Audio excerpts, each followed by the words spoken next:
My name is Sean Mendiola. I'm a junior, and I'm here for the SDLC conference in Nashville, Tennessee. My name is Miley Natalie Cervantes, and I'm a junior at Convent of the Sacred Heart. I'm Tara Boyd. I am a sophomore, and I'm extremely excited to be here. My name is Trevor Blanc. I'm a senior, and I'm super excited to be in Nashville for SDLC POCC 2018. I'm Henry Sayers. I'm a junior, and I'm so excited to be here for SDLC. I'm one of the youngest in my class. I'm 16, so I'm still trying to develop and find my own voice. But I think identity is a big thing that students should all really find, at least before they go to college, just to get a sense of who they are, what they stand for, what they believe. I think it's really important just to keep educating yourself about diversity in all forms. And this being a leadership conference, I thought it was really important to learn certain skills and how to facilitate these safe educational conversations and debates and bring that back to Convent and Stewart Hall. I wanted to be able to better navigate my own identity in a school that not everyone looks like me, not everyone has the same background as me. So I was really motivated to go to SDLC so I can also educate others. We started with an activity where we had a couple kids group people up just based on what they thought would be easy for someone else to, I guess, assume. And then it was almost like stereotyping everybody, which was kind of weird to be the first thing to do at a diversity conference, but everybody was really cool with it. And then after that, we got right in to the theme of the conference this year, which is cognitive dissonance. In family groups, we talked about different areas such as race, gender, sexuality, socioeconomic status. I went to the Asian American affinity group.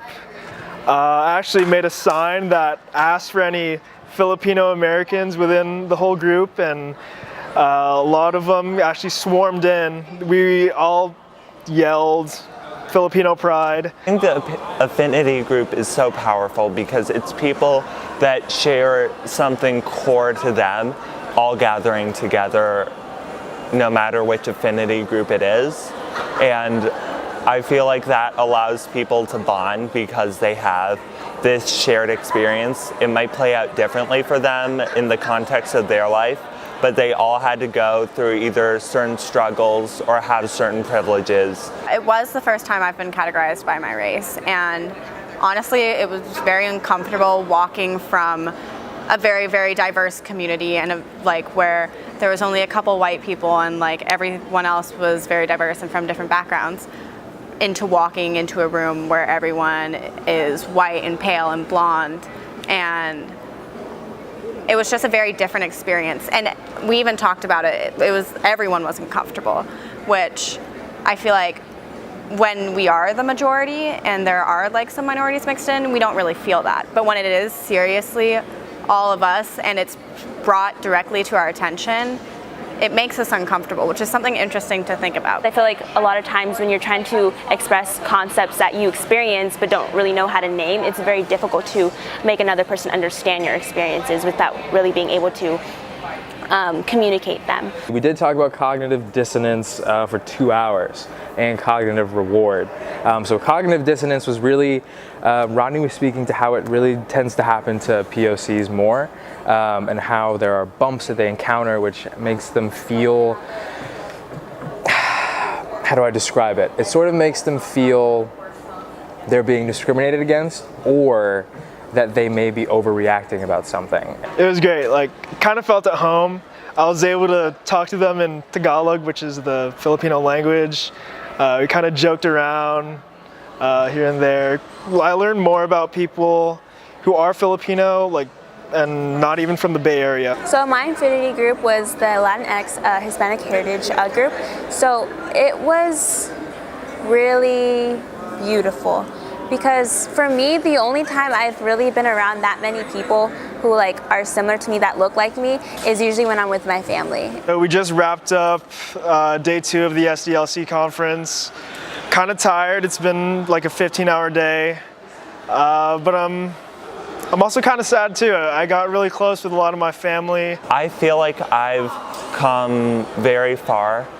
I really trust everyone here a lot, so it's allowed me to be very vulnerable and talk about information that I don't really talk about usually. I'm really excited to come and bring that back and try to educate people about it and what I learned and how to just spread awareness. At Stewart Hall, I hope if kids do encounter cognitive dissonance, I can be one of the kids to sort of help them through that and sort of show them that there is a way to get around it. It isn't something you should just encounter and then drop, or then encounter again and then drop. There needs to be a workaround to it, and you need to reach a certain goal so we can be a more progressive campus for all.